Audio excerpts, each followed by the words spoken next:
بسم اللہ الرحمن الرحیم۔ السلام علیکم۔ جون کی جھلساتی گرمی نے سامنے بالکنی میں رکھے پلانٹس کے پتے جھلسا دیے تھے، حالانکہ وہ براہ راست دھوپ میں بھی نہیں پڑے تھے۔ عادل ہوتا تو یقیناً ان پتوں کی کاٹ چھانٹ کے بعد ان کی جگہ تبدیل کرتا، ٹھیک سے پانی اور کھاد کا بندوبست کرتا۔ گو کے بالکنی میں گنتی کے ہی پودے رکھے تھے، لیکن یہ بھی اسے بے حد عزیز تھے۔ تپش زندگی کو کیسے کھا جاتی ہے نا؟ وہ یقیناً سوکھے ہوئے پتوں کو تعصب سے دیکھتا ایسا ہی کوئی تبصرہ کرتا۔ ہاں، تپش زندگی کو ایسے ہی کھا جاتی ہے، پھر وہ سورج کی ہو یا حالات کی۔ اپنی طبیعت سے نڈھال بیڈ پہ بیٹھی اپنی قسمت کو کوستے ہوئے آنسو بہاتی ندا نے سوچا تھا، اس وقت زندگی انہی جھلسے ہوئے پتوں کی طرح جھلس رہی تھی۔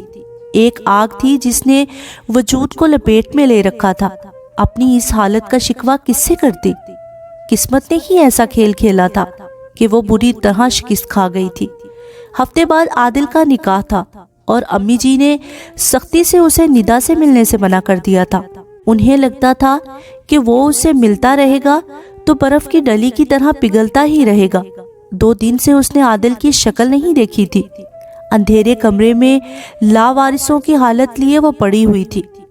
ہفتے بعد وہ رابعہ کو اپنی زندگی میں ٹھیک اسی طرح شامل کر لے گا جیسے اس نے 5 سال پہلے اسے اپنی زندگی میں شامل کیا تھا۔ اس نے تو خود کمرے سے نکلنا ہی چھوڑ دیا تھا۔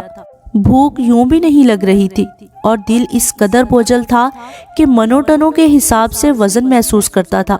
ہر وقت ایسے لگتا کہ دل کٹ رہا ہے، جان نکل رہی ہے۔ وہ بستر پہ ہی صبح سے شام پڑی رہتی تھی۔ فاطمہ بھی اس کے کمرے میں آتی، پردے ہٹاتی، 2-4 باتیں کر کے اس کا دل بہلانے کی کوشش کرتی، لیکن دل ایسی باتوں سے تب کہاں بہلتا ہے جب قیامت ٹوٹ پڑی ہو۔ پورے دن میں ایک فاطمہ بھی ہی تھی جن کی صورت دیکھنے کو مل جاتی تھی، ورنہ تو اس گھر کا کوئی مکین اسے پوچھنے کی زحمت تک نہ کرتا تھا۔ پھر گھر میں لوگ بھی کتنے تھے، امی ساس جنہوں نے یہ سوانگ رچایا تھا، عادل جو ان کے ہاتھوں مجبور تھا، اور باسل جو اسی جیسا شکار بنا ماہی بے آب سا اپنے کمرے میں پڑا رہتا۔ اس نکاح سے سوائے امی ساس کے کوئی خوش نہیں تھا۔ فاطمہ بھی کھانا رکھ جاتی اور کھانا کھانے کی تاکید بھی کرتی، پر وہ نہیں کھاتی تھی۔ 24 گھنٹے بھوکے رہنے سے بھی کچھ ہونے والا نہیں تھا، ایسی ڈھیٹ ہڈی تھی۔ ڈھیٹ ہڈی؟ ہاں، یہی نام تو دیا تھا اس کی امی ساس نے اسے، اور شادی کے 4تھے سال سے وہ اسی نام سے بلانے لگی تھی۔ جب 3 سال گزرنے کے بعد بھی اس نے انہیں خوشخبری نہیں سنائی تو نہ جانے کہاں سے یہ ڈھیٹ ہڈی ہمارے نصیب میں لکھی گئی ہے۔ نہ بچہ جنتی ہے نہ مرتی ہے۔ وہ غصے سے اتنا اونچا بڑبڑاتی کہ وہ سن لیا کرتی، اور ان کا مقصد بھی یہی تھا کہ وہ سن لے۔ عادل سے کہتی تو وہ بے بسی سے اسے دیکھ کر رہ جاتا۔ اب میں اپنی ماں کو چوٹی سے پکڑ کر گھر سے نکالنے سے رہا، کچھ تم ہی صبر کر لو۔ اس نے بہت کوشش کی صبر کرنے کی، علاج بھی کروایا، ہر ٹوٹکا آزما لیا، لیکن کچھ افاقہ ہو کر نہ دیا۔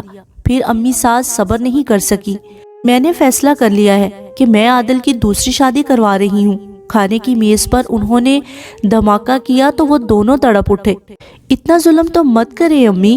ہاتھ جوڑے وہ ان کے سامنے یوں بیٹھی تھی کہ سب اس کے بس میں ہی تو تھا، حالانکہ اس کا تو کوئی بس نہیں چلتا تھا۔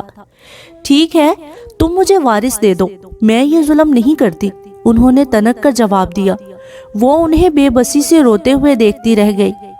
میں نے امبر آپا کی رابعہ کو عادل کے لیے پسند کیا ہے۔ امبر آپا ان کی خالہ زاد تھی۔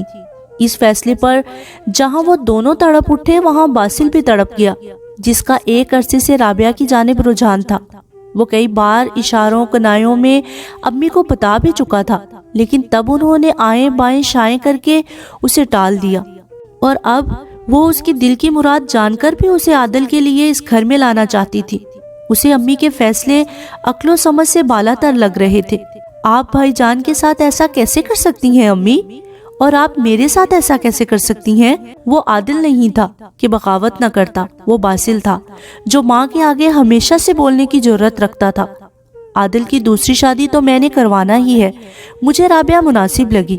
انہیں چھوٹے کی خواہش کا سدباب اسی صورت دکھائی دیا تھا۔ ان کے لیے جو لڑکی مناسب لگی وہ میرے لیے غیر مناسب ہو گئی۔ اس کی دوسری شادی ہے، وہ غرائیں ہے تو رابعہ سے ہی نا۔ وہ لڑکی اتنی ہی قابل ہے کہ اسے دوسری بیوی کے لیے چنا جا سکے. تمہارے جیسے بیٹے کی پہلی بیوی کے طور پہ رابعہ میرا انتخاب نہیں ہو سکتی تھی. باسل سچ جان کر ماں کی سطحی ذہنیت پر تعصب سے سر ہلانے لگا، صرف اس لیے کہ وہ رنگت میں کم اور نقوش میں واجبی سی ہے. اس سب کے باوجود وہ فطرتاً اتنی سادہ مزاج تھی کہ بقول باسل کے اس طرح کی لڑکیاں اب خال ہی ملتی تھی. اس کی سادگی ہی اسے بھائی تھی، اور اب اسی سادگی کو امی استعمال کر کے عادل کی دوسری بیوی بنانا چاہتی تھی. عنبر خالہ یوں بھی رابعہ کی وجہ سے پریشان تھی کہ وہ باقی بہنوں کی نسبت کم صورت تھی. اتنے عرصے میں اس کے رشتے تلاش کیے جا رہے تھے لیکن کہیں بات نہیں بن رہی تھی. ہاں، اسی لیے انہوں نے گہری سانس بھرتے محفل برخاست کی. لیکن ایسی محفل باسل ہر دوسرے تیسرے دن سجا لیتا. وہ کسی بھی صورت ماں کو اس اقدام سے باز رکھنا چاہتا تھا کہ 3 دل اجڑ رہے تھے اس فیصلے سے، لیکن انہوں نے بھی 2 ٹوک فیصلہ سنا دیا. پہلی بات یہ کہ میں زبان دے چکی ہوں عنبر کو، اب ایک لڑکی کی زندگی تباہ کروں کیا؟ دوسری بات یہ کہ ندا خوشخبری سنا دے تو میں عادل کی دوسری شادی نہیں کرتی. وہ ایسے مسکرا کر شرائط و ضوابط گنوا دیتی جن کا توڑ باسل کے پاس بھی نہیں تھا. پھر جلد ہی تاریخ رکھ دی گئی اور ندا سمیت باسل کی زندگی موت کا مسئلہ بن گیا. لیکن امی ساس نے تو جیسے ٹھان ہی لی تھی کہ وہ نہ کسی کی زندگی کا خیال کریں گی نہ کسی کی موت کا. جس شام عادل کا نکاح تھا اسی دن صبح فجر سے ندا کی طبیعت بہت بگڑ گئی. 2 دن سے اس نے پانی کے سوا حلق سے کچھ نہیں اتارا تھا. متلی نے برا حال کر دیا. فاطمہ بھی جو اس کے کمرے میں ہی ڈیرا جما چکی تھی ہڑبڑا کر جاگی. خالی معدے کا یہی حال ہوتا ہے، تیزابیت سے قے آئی چلی جا رہی ہے، چلو ہم تمہیں ڈاکٹر کے یہاں لے چلے. وہ اس گھر کی پرانی خدمت گار تھی، مخلص اور ہمدرد. امی ساس جیسی کٹھور نہیں تھی کہ گھر کی بہو کو ایک کونے میں ڈال کر ایک طرف ہو جاتی. لیکن اب کیا کرتی تھی، تو نوکر ہی، جتنا کہا جاتا اتنا کر لیتی. امی ساس کے آگے چونچا نہیں کر سکتی تھی. جیسے تیسے اسے ڈرائیور کے ساتھ گاڑی میں ڈال کر ہسپتال لے گئی. معائنہ کروایا گیا، ڈرپ لگائی گئی تھی. تب تک وہ ساتھ ہی رہی کہ بچی کو اکیلا چھوڑ کر نہیں جا سکتی تھی. ڈرائیور انہوں نے باہر سے ہی بھیج دیا تھا، جس نے گھر جا کر امی ساس کو بتا دیا تھا کہ بہو کی طبیعت ناساز تھی. تو فاطمہ بھی اسے ہسپتال لے گئی. انہوں نے سنی انسنی کر دی اور اپنی ہی تیاریوں میں مصروف رہی. آج انہیں بارات لے کر جانا تھا. سپہر میں فاطمہ بھی ندا کو سہارا دیتے بڑی خوش لوٹی تھی. مبارک ہو بی بی، خیر سے بہو امید سے ہیں. دلہا بن کر تیار کھڑا عادل ساکت سا ندا کو دیکھنے لگا، جو ایک کونے میں نڈھال لیکن سرشار سی کھڑی تھی. امی ساس کو تو سانپ سونگ گیا. فاطمہ بھی، کیا بک رہی ہو؟ بکتی کہاں ہوں، یہ لے بہو کی رپورٹس. خیر سے امید سے ہے. انہوں نے ایک فائل عادل کو تھما دی، جو بے چینی سے اسے کھولے دیکھ کر جی اٹھا تھا. اسی وقت سر پہ بندی پگڑی اتار کر نیچے گرائی اور گرتی پڑتی ندا کو تھام کر خود سے لگا لیا. امی ساس سے تو ہلنا تک محال تھا. باسل ایک طنزیہ مسکراہٹ لیے ماں کے سامنے کھڑا تھا. اپنا وعدہ یاد کریں امی کہ اگر بھابھی نے خوشخبری سنا دی تو آپ یہ ظلم نہیں کریں گی. وہ پتھرائی نگاہوں سے خلا میں گھور رہی تھی. اب یہ ظلم تو میں نہیں ہونے دوں گا، عادل مضبوط لہجے میں کہتا، اپنی شیروانی اتار کر وہیں ڈالتا. ندا کو تھام کر کمرے میں لے گیا. عنبر آپا، رابعہ کو میں کیا جواب دوں گی؟ انہیں اب اپنی عزت یاد آ گئی تو ہوش آیا. باسل جو بھائی کے نکاح میں جانے کے لیے تیار تھا، اب بھائی کی پگڑی اٹھا کر سر پر رکھ رہا تھا. آپ کی زبان کا پاس میں رکھوں گا نا امی، میں رابعہ سے نکاح کروں گا.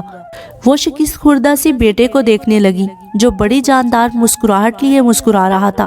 جوان بیٹے کی ضد کے سامنے شکست خوردہ سی ہو کر اب وہ عنبر آپا کو فون کر رہی تھی تاکہ انہیں ساری حقیقت بتائی جا سکے.